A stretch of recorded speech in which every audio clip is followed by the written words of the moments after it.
Hello, today we are going to start our first chapter of class 12 accounts, that is partnership.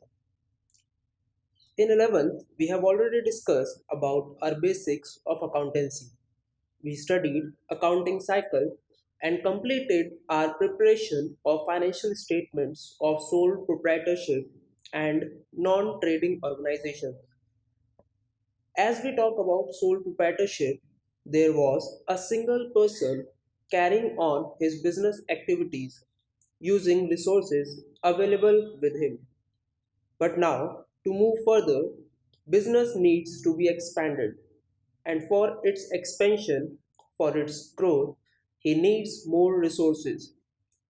So, the proprietor calls for more people to join his business who are called his partners. And hence, a new concept is evolved named partnership. Do remember, is ruled by the Indian Partnership Act 1932. Now let's look what this act says about our concept. As you can see in diagram, when more than one person joins the business, they are called partners.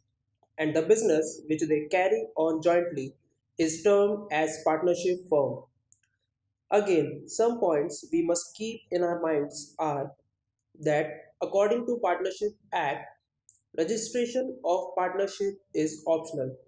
This means that if it is the wish of partner whether they want to get their firm registered or not, because Act gives us the facility to get the firm registered at any time either before or after the commencement of business.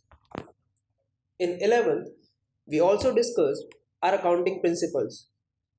One of those principles was separate legal entity, which states that the firm and its owner are separate from each other.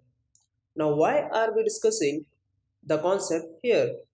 Because a second point to remember is nature of partnership firm, which means whether the partnership firm is a separate legal entity or not.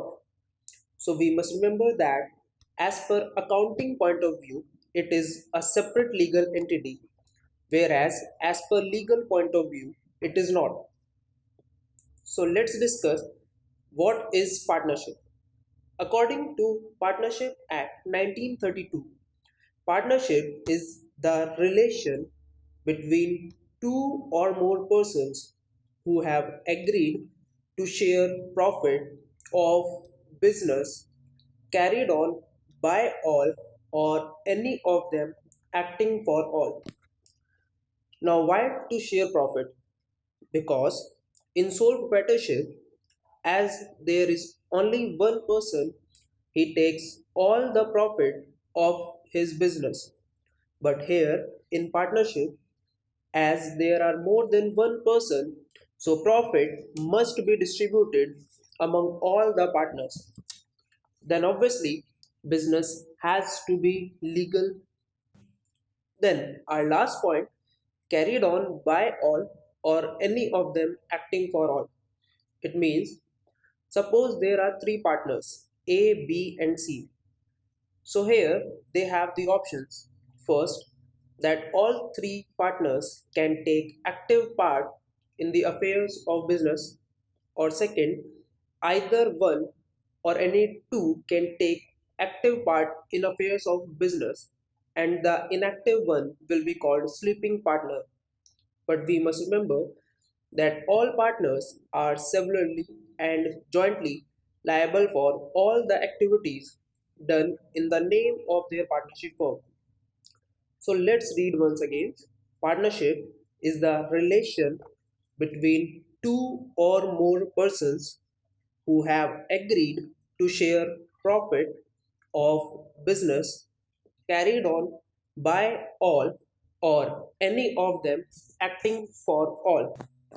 As we know, whenever we join our hands with others for a purpose, an agreement is done beforehand to avoid chances of disputes which may arise in future.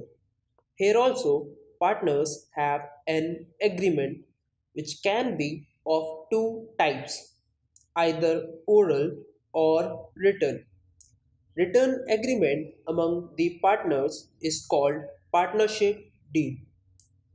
It contains all the details of the firm like its name, place, details of partners like name of partners, their place, their designation, their capital contribution, details of accounts, and details of dispute settlement.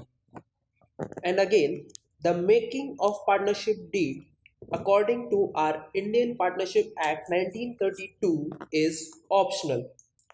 Now, a question arises, what if partners haven't made their partnership deed and dispute arises? So, Act has specified some points which are to be followed whenever partnership deed is absent or silent. These points are: first, profit sharing ratio among the partners will be equal. Partners will not be allowed any interest on their capital contributed. Partners will not be charged for the drawings they have made. If any partner has given loan to the firm, interest will be allowed at the rate 6% per annum. Partners will not be allowed for any remuneration like salary, commission, etc. And for every decision making, there must be 100% consent, which means all partners must agree on a specified point for its approval. Please by heart these 6 points before our next session because these will help us in most of our numerical problems. That's it for today. Thank you. This is Accounting for Arpit Garg signing off. Bye bye. Take care. Keep learning. Jai Hind.